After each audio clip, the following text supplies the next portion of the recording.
Monkeypox একটি ভাইরাসজনিত প্রাণীজাত রোগ। ১৯৫৮ সালে ডেনমার্কের একটি বিজ্ঞানাগারে এক বানরের দেহে সর্বপ্রথম এই রোগ শনাক্ত হয় বলে একে মাঙ্কিপক্স বলা হয়। এই নামটি বদল করে নতুন বৈজ্ঞানিক নাম দেওয়ার জন্য বিশ্ব স্বাস্থ্য সংস্থা উদ্যোগ নিয়েছে, কারণ এই নাম থেকে মনে হতে পারে বানরই এই রোগের জন্য দায়ী, যা সঠিক নয়।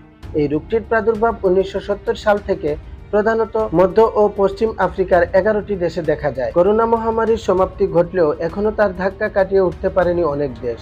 দরিদ্র অর্থনীতির দেশগুলো এক্ষেত্রে এখনো আগের জায়গায় ফিরতে লড়াই করছে। এরই মধ্যে নতুন ভাইরাসের প্রাদুর্ভাব দেখা গেছে আফ্রিকার বিভিন্ন দেশে। এই ভাইরাস মাঙ্কিপক্স বা এমপক্স নামে পরিচিত। আফ্রিকান অঞ্চলে মাঙ্কিপক্স পরিস্থিতি জটিল হয়ে উঠেছে। গত ১৪ই আগস্ট এই ভাইরাসের সতর্কতায় জরুরি অবস্থা জারি করেছে বিশ্ব স্বাস্থ্য সংস্থা।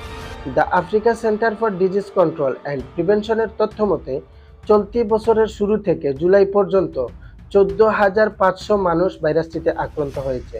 এই সময় অন্তত ৪৫০ জনের মৃত্যু হয়। পরিসংখ্যানে উঠে এসেছে গত বছরে একই সময়ের তুলনায় এমপক্স ভাইরাসে আক্রান্তের হার বেড়েছে ১৬০%, আর মৃত্যুর হার বেড়েছে ১৯%। ফলে ভাইরাসটির উচ্চ মৃত্যু হার নিয়ে উদ্বেগ তৈরি হচ্ছে।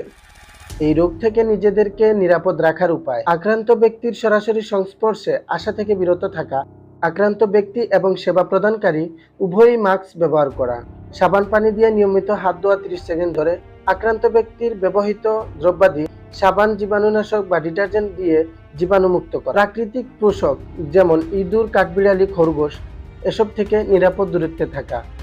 তবে সাধারণত গৃহপালিত প্রাণী যেমন গরু, ছাগল, ভেড়া, হাঁস, মুরগি বা মহিষ এসব থেকে এই রোগ ছড়ায় না।